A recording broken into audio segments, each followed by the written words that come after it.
No pain, no gain. Metode sukses pribadi dalam studi, karir, dan bisnis. Johannes Lim, PhD. Pendahuluan.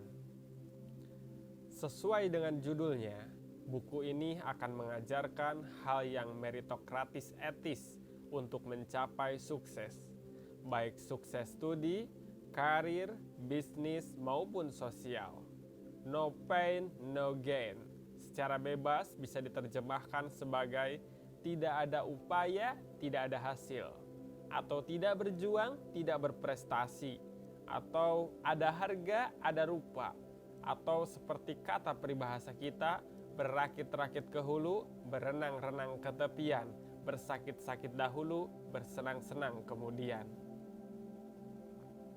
Pengalaman hidup saya pribadi mengajarkan bahwa hidup itu adalah perjuangan, bahwa untuk mencapai sukses dan kemenangan tidak ada jalan pintas, apalagi jalan mudah. Sukses itu tidak jatuh dari langit, melainkan harus diperjuangkan dan dipertahankan baik dengan keringat, air mata, bahkan darah secara terus-menerus. Sebagaimana perang dan bisnis memerlukan strategi, demikian juga sukses pribadi memerlukan strategi.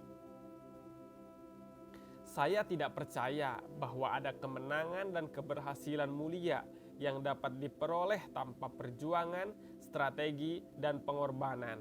Karena itu, saya sangat mengkritik perilaku yang utopis yang menggampangkan hidup dan atau perilaku yang acuh tak acuh terhadap hidup.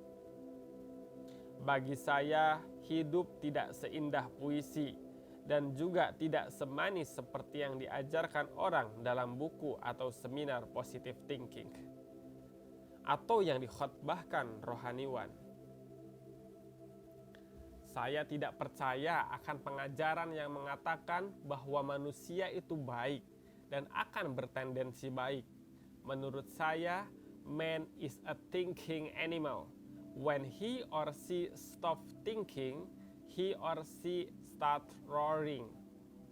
Menurut saya, manusia itu cenderung berbuat jahat dan lebih mudah belajar hal yang buruk dibandingkan dengan belajar perkara yang baik dan mulia. Perhatikan riwayat hidup manusia, mulai sejak bayi hingga dewasa. Adakah orang tua yang mengajarkannya berbuat jahat? Misalnya mengambil hak saudaranya atau berdusta? Namun, apakah faktanya? Bukankah sejak masih kanak-kanak telah muncul sifat dan perilaku egois, tamak, dan pendusta? Bayangkan apa jadinya dengan perilaku manusia jika tidak ada pendidikan moral dan ketuhanan. Jika Anda bertanya kepada saya, mengapa sampai terjadi hal yang demikian? Yakni sekalipun manusia telah dididik dengan etika dan moral, namun tetap cenderung berbuat jahat. Jawaban saya adalah karena sejak kejatuhan Adam dan Hawa, lingkungan hidup kita memang sudah menjadi rusak dan polutif.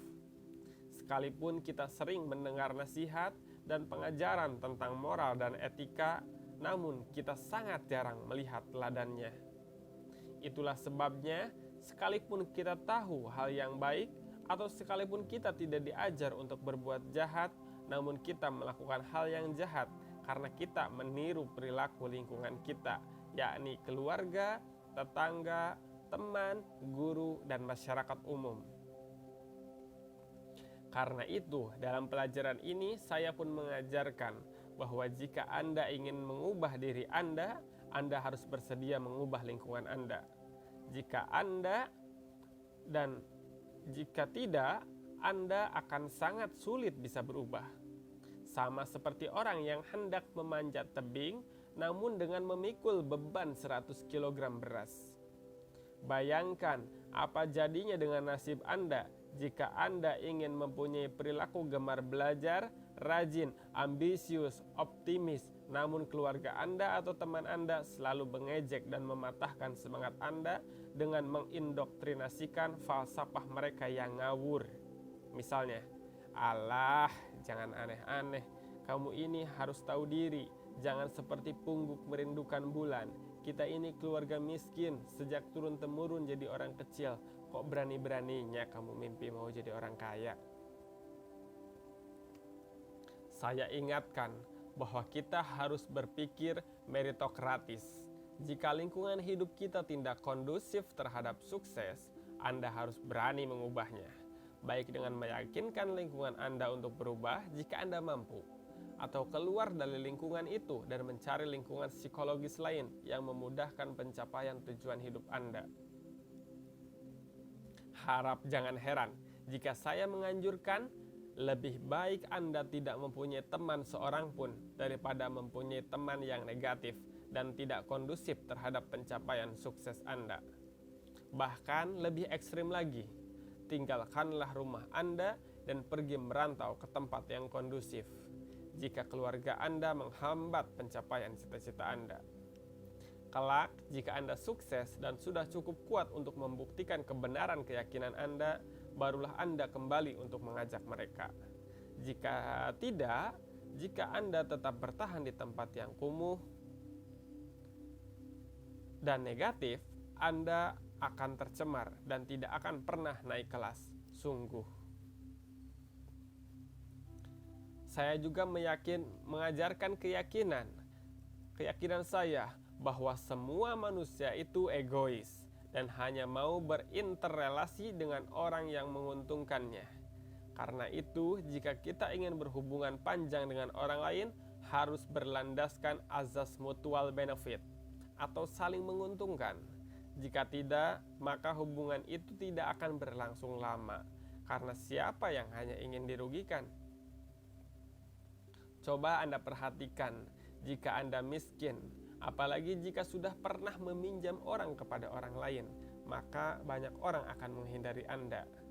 Jika Anda datang mengunjungi rumah orang kaya, sekalipun ia adalah saudara Anda, maka kehadiran Anda menimbulkan rasa was-was dalam hati orang yang Anda kunjungi dan timbul prasangka, wah, si miskin itu datang lagi, jangan-jangan mau pinjam uang. Sekalipun mungkin Anda tidak bermaksud demikian. Bayangkan, apa jadinya jika Anda sudah miskin? Bayangkan, apa jadinya jika sudah miskin, Anda sering mengemis belas kasihan dan pertolongan orang lain, maka Anda akan dianggap seperti penyakit pes. Saya akan mengajarkan bahwa sekalipun miskin, Anda tidak akan dihina orang. Jika Anda mampu membawa diri, yakni jika Anda menjadi orang yang berkarakter, pengajaran pertama saya ialah jangan biarkan ada orang lain yang tahu tentang kelemahan dan kesusahan Anda, siapapun adanya dia, kecuali suami, istri, atau anak Anda tentunya. Sebab mereka tidak akan menolong dan hanya merendahkan Anda. Sekalipun Anda belum makan 3 hari, gigit-gigitlah tusuk gigi dan bertingkahlah seolah-olah Anda sudah kenyang. Pelajaran kedua ialah bertekad keraslah dan berjuanglah secara strategis untuk mengubah nasib Anda dan mencapai sukses melalui penerapan filosofi no pain no gain ini. Anda harus hanya punya satu komitmen dan satu tujuan akhir, yakni sukses, berupa berapapun harga yang harus Anda bayar. Jika Anda mau menuruti nasihat saya pastikan bahwa Anda akan mencapai apa yang ingin Anda wujudkan. Sebaliknya, jika Anda berperilaku HHTA, hangat-hangat tahi ayam, salah Anda sendiri jika Anda tidak mencapai apapun dan tidak menjadi siapapun dalam dunia yang sangat kompetitif ini. Anda akan belajar dan melakukan tata cara untuk mencapai tujuan hidup Anda dan mencapai sukses siapapun adanya Anda dan apapun latar belakang hidup Anda. Kita tidak akan belajar tentang hal-hal yang abstrak atau yang relatif, atau pengalaman hidup individual atau kepercayaan utopis, melainkan suatu program terencana yang sistematis untuk mencapai target hidup. Saya sampaikan hal ini karena saya pernah membaca komentar seorang konglomerat terbesar Indonesia di sebuah surat kabar nasional ketika ditanya tentang riwayat suksesnya. Saya sendiri tidak tahu mengapa saya sukses. Rasanya karena nasib baik. Sebab tanpa nasib baik, biar Anda mempunyai pendidikan tinggi atau sepandai profesor, tetap tidak akan bisa sukses. Para pembaca, kita tidak belajar tentang hal seperti itu, dan saya tidak akan mengajarkannya karena beberapa alasan. 1. Saya tidak mau percaya bahwa nasib baik menentukan kesuksesan seseorang, sebab jika demikian, strategi dan upaya menjadi tidak ada gunanya. Lebih baik kita menunggu datangnya nasib baik, sebab untuk apa kita membanting tulang jika belum tentu bahwa nasib kita akan baik. Dan yang lebih parah, banyak orang akan mendiskreditkan Tuhan sebagai oknum yang pilih kasih dan tidak adil, karena tidak menganugerahkan nasib baik dan keberuntungan secara merata kepada kita. 2. Gelar kesarjanaan atau jenjang pendidikan yang tinggi tidak identik dengan kepandaian. Orang yang tinggi jenjang pendidikannya atau menjadi sarjana belum tentu pandai, sebab ada orang yang bersekolah hanya untuk mendapatkan ijazah atau hanya untuk mendapatkan ilmu. Jadi sangat tergantung dari tiap individu. Itulah sebabnya banyak sarjana yang menganggur karena tidak siap pakai. Definisi sukses 3. Definisi sukses seorang profesor dengan seorang pengusaha tidak bisa dibandingkan karena berbeda. Kita tidak bisa mengukur kesuksesan seseorang hanya dari kekayaannya, melainkan dari pencapaian cita-cita dan kepuasan yang dialami dari pencapaian cita-cita tersebut. Sebab jika semua orang harus menjadi konglomerat atau pengusaha besar atau orang kaya untuk bisa dikatakan sukses, lantas siapa yang akan menjadi guru? Saya yakin bahwa konglomerat itu tahu bahwa bukan hanya nasib baik yang membuatnya sukses, namun juga determinasi, strategi, kerja keras, ketekunan, dan hidup hemat. Hanya saja ia tidak tahu bagaimana cara menjabarkannya, atau ia memang sengaja ingin menjadikan agar giat sukses tetap sebagai misteri. Nah, dengan demikian kita semua mempunyai kesempatan, hak, dan kewajiban yang proporsional untuk menjadi sukses tanpa peduli terhadap faktor X yang di luar batas wewenang dan kontrol kita, dan itu akan lebih menggairahkan, bukan? Jadi, jika kita rangkum, tujuan utama dan tema sentral dari pelajaran ini adalah menularkan hasil riset saya dalam bidang manajemen bisnis yang saya namakan beneficial management. Saya ingin menerjemahkannya sebagai manajemen meritokratis. Ke dalam kehidupan praksis sehari-hari di segala aspek, baik jasmani maupun rohani, saya sangat menekankan bahwa untuk bisa sukses, apalagi agar tetap bisa sukses, kita harus selalu bisa memberi manfaat bagi orang lain, dan dalam waktu yang bersamaan mendapat manfaat dari orang lain.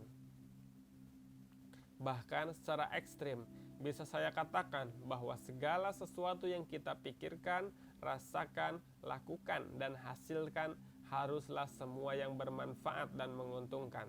Tidak boleh ada setiap menit yang berlalu begitu saja secara sia-sia tanpa pemberian, tanpa memberikan benefit added terhadap proses pencapaian tujuan hidup kita. Karena itu segala sesuatu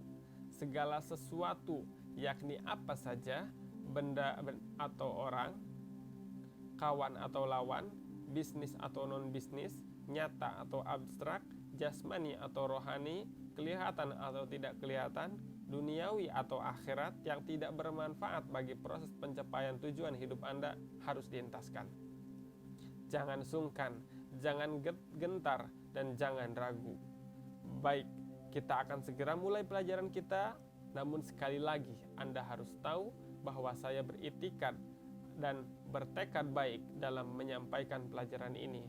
Saya ingin Anda bukan hanya mengetahui, namun juga melakukan apa yang Anda pelajari. Dan agar Anda bisa meraih kesuksesan hidup Anda, siapapun dan apapun latar belakang Anda. Karena itu, jika kelak ada kritikan atau saran, atau kesaksian atau implementasi pelajaran ini, mohon disampaikan ke alamat saya di halaman belakang buku ini agar saya bisa mengoreksi dan merevisi buku saya sehingga memberikan manfaat yang lebih besar bagi banyak orang pada terbitan edisi selanjutnya. Akhirnya, saya menghaturkan terima kasih atas kepercayaan Anda dan selamat menikmati perjalanan sukses Anda. Johannes Lim, PhD.